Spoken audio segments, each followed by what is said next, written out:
If you look at any creative person, if you look at any person that has success or doesn't have success, we all have highs and lows in our businesses, in our lives, in our artistic, creative expression. That is part of the human condition. And I really think that what we do is, as you become an adult, we kind of forget about that we need to learn, and we need to learn new things. And we think almost, I guess I should say I think, but it is easy to see it in the world, acting in the world today. It's almost like we think we're entitled I think I'm entitled just to have success just because I've put out a certain amount of energy and therefore I deserve success. And if you relate it, so I love this, I heard this from Bob Proctor, and if you look at a child learning how to tie his shoes, oh my God, you're just like, oh my God, that poor kid, no, you just do this, you just put it around, it's just simple, right? But he had to learn that. And now, obviously, as an adult, he doesn't even think twice. It's the same with a lot of things that we do in our lives. Driving a stick shift car. Oh my God, I tortured my family learning how to drive a stick shift. But now you just do it, right? So when you're young, there's those timelines of things that you have to kind of go through. We go to school, we go through this, we pass this class, we learn how to spell, we learn how to do this. And it's a given that we don't know anything, right? And we need to learn these things. And then suddenly it's like we're a certain age and we think we don't have to learn about our craft anymore or perfect our craft. And what I notice is I've had most recently a lot of success, and it came from hard work. And then with that success, and I was kind of reeling from the success, came a situation that was out of my control that actually put me backwards. I can recover, I will recover. But my point is that life will always challenge you. And so it's not to, it's just to stay in the middle lane here with things. I don't think I was egotistical about my success, but I kind of was feeling like I had this one down, and things happen in business. As a business person, I look at it like this is actually evolving my skill as a business person, because to take the emotional out of it and go, okay, listen, this happened, but right before that was this high, and now we got this low.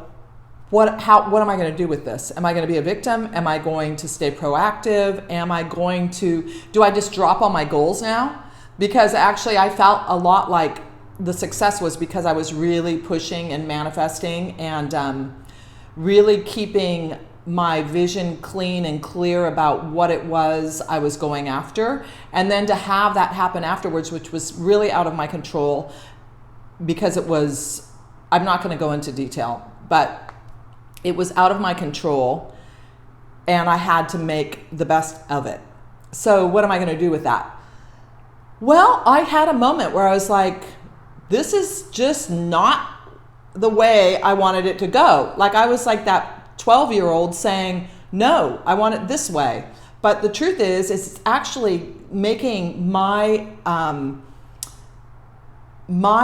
strength of being a business person better, because I will overcome this and I will make it back. And so, life is always challenging you, right? You're given what you want, and then it's like you have to have that strength and that foundation. The foundation was about another video I did, to wither that storm like a tree. Think about a tree, the roots of a tree.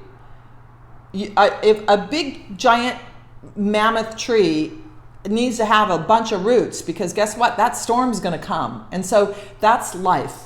And so what are you going to do when that storm comes? You're going to wither the storm, and you're going to keep your vision clear, and you're going to come out of the end of it. So we can apply this. And by the way, if you look at, as I started at the beginning, any business person, regardless of what kind of business, has had to wither storms. And so what are you going to do in the storm? Well, you're going to, like, if you don't have the passion and you don't have the energy for what you're doing, and you don't believe that this is your divine purpose, well, then you're not going to wither that storm. You're not in the right place, because if you really love it and you're really passionate about it, you will find a way to get through it. And that is success. And I can say anything. I've been through pretty much everything as a small business owner. And it continues. And it blows me away that I'm dealing with so many things that should be figured out by now. And I feel like in this day and age where we're all looking and we're all showing people just what we want them to see, and we're not really showing them what's behind the scenes, although some of us are, it's also giving us the opportunity to show you what's behind the scenes. Just know that person has some moments too, and you're not alone, and reach out for help and support when you need it. Call on others, and call on the people that you know will keep you uplifted and will remind you of your dream and remind you why you're doing it. The people that are in the victim mode, and please do not call them, especially when you're in a down place. So anyways, I'm Catherine Story. Welcome to my channel, House of Story, and this is part of the journey. I hope you enjoyed it. Please like and subscribe for more. Happy New Year.